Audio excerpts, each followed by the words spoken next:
Belarusian leader Alexander Lukashenko and Russian President Vladimir Putin have decided to deepen economic ties between their two nations. During their recent meeting, they agreed on forming common energy and financial markets. Now, the move comes as Belarus faces Western sanctions in response to political repression in the country. The two countries have also started joint military exercises that are being closely monitored by NATO. But many Belarusians don't want their country to be reliant on Russia and have criticized Moscow's growing dominance. I'd like to ask the critics of our integration with Russia, where do you see a burden for Russia? There's nothing bad in these programs for the Russian and Belarusian people.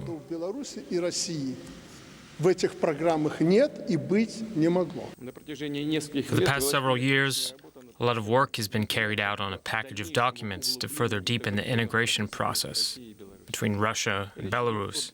We are talking about 28 so-called union programs, which are aimed at unifying the legislation of Russia and Belarus in various areas of the economy.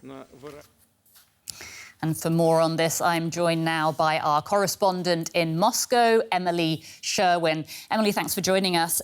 The creation of an alliance of states is something that's been discussed for around 20 years. So let's talk about timing. Why is it taking shape right now? Well, absolutely. This has a long history. The two countries signed a document in 1999 that actually created a union state and which basically allows for the two countries to almost become one country with, a common parliament and a common currency. And now in the past few years, since 2019, especially the Russian side has been pushing for a part of that document, at least, to be carried out in this new roadmap, these 28 points that Putin was talking about just now. Before, Lukashenko was very resistant, very loath to sign anything, and has been there's been a lot of pushback from the Belarusian side, but now he agreed. And I think, at least in part, that's because Lukashenko is kind of backed into a corner at the moment. Before, his policy for the last few years had been to position himself or position Belarus between the West and Russia, but now he's under EU and US sanctions after the crackdown on opposition protests last year. And it's really only Russia that has been backing him and propping him up, including with loans.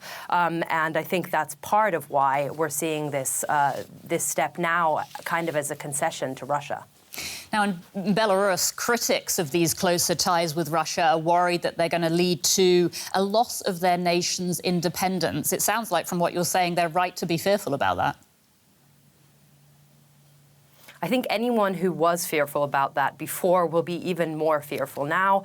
Yesterday, during their press conference about the agreement, both Putin and Lukashenko said that these closer economic ties were a first step, that they could potentially provide a foundation or a basis for moving on to closer political ties as well, even though both leaders stressed that they hadn't yet discussed that kind of a development.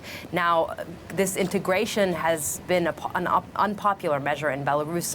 The last few times I was there, I always asked people about it, and they said that they were worried that Russia could swallow up Belarus. And Lukashenko seems aware of that. Yesterday, he talked about the fact that that was definitely not going to happen, and that that Belarus and Russia are equal partners in this agreement. But I think people who are scared will probably continue being scared. We'll have to watch this space, essentially. Emily Sherwin in Moscow, thanks so much.